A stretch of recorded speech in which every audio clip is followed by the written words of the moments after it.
നമ്മുടെ ഫെഡറേഷൻ നല്ലതായിരുന്നുവെങ്കിൽ 2026 ജനുവരി 1 ആരംഭിക്കുന്ന ISLന് വേണ്ടി കഠിന പരിശീലനത്തിലായിരുന്നിരിക്കണം നമ്മുടെ ക്ലബ്ബുകളെല്ലാം ഇപ്പോൾ.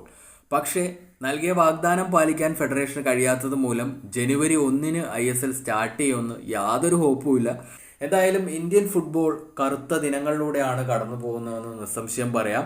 ഇന്ത്യൻ സൂപ്പർ ലീഗിന് കൊമേഴ്സ്യൽ പാർട്ണറെ കണ്ടെത്താൻ കഴിഞ്ഞിട്ടില്ല. അതിന് പിന്നാലെ ലീഗിനും കൊമേഴ്സ്യൽ പാർട്ണറെ കണ്ടെത്താനായിട്ട് കഴിഞ്ഞിട്ടില്ലാത്ത സാഹചര്യമാണ് ഇവിടെ ഉണ്ടായിട്ടുള്ളത്.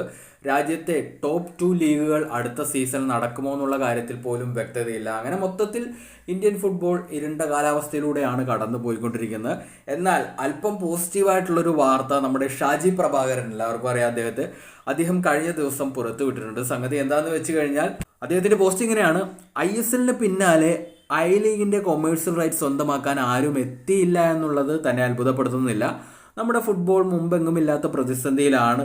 ഈ ഇരുണ്ട ദിനങ്ങൾ അവസാനിച്ചേ മതിയാവൂ. ഫുട്ബോളിന്റെ ജീവവായുവായ താരങ്ങളെ സംരക്ഷിക്കുന്നതിൽ നമ്മൾ ശ്രദ്ധ കേന്ദ്രീകരിക്കണം. ചില പോസിറ്റീവായിട്ടുള്ള വാർത്തകൾ കേൾക്കുന്നുണ്ട്. സിസ്റ്റത്തിന്റെ പുറത്തുള്ള സീരിയസ് ആയിട്ടുള്ള ചില വ്യക്തികളിൽ നിന്നും പ്രശ്നങ്ങൾ പരിഹരിക്കുന്നതിന് വേണ്ടി ഒരു പ്രായോഗികമായ നടപ്പിലാക്കാൻ കഴിയുന്ന പരിഹാരം ഈ ആഴ്ച ഉണ്ടായേക്കുമെന്ന് പ്രതീക്ഷിക്കുന്നു. നമുക്ക് നല്ലത് പ്രതീക്ഷിക്കാം എന്നാണ് അദ്ദേഹം കഴിഞ്ഞ ദിവസം സോഷ്യൽ മീഡിയയിൽ പറഞ്ഞിട്ടുള്ളത്. അതായത് ഇന്ത്യൻ ഫുട്ബോളിനെ രക്ഷിക്കാൻ നമ്മുടെ സിസ്റ്റത്തിന് വെളിയിൽ നിന്നും സീരിയസ് ആയിട്ടുള്ള ആരൊക്കെയോ ഈ ആഴ്ച ഒരു തീരുമാനവുമായിട്ട്, അതും നടപ്പിലാക്കാൻ കഴിയുന്ന പ്രായോഗികമായിട്ടുള്ള ഒരു പരിഹാരവുമായിട്ട് എത്തും എന്നാണ് ഷാജി പ്രഭാകരൻ പറഞ്ഞിട്ടുള്ളത്. എന്തായാലും പുതുതായി എത്തുന്നവർക്ക് എന്തെങ്കിലും ഒരു പരിഹാരം കണ്ടെത്തി ലീഗ് നടത്താൻ കഴിഞ്ഞാൽ അത്രയും സന്തോഷം.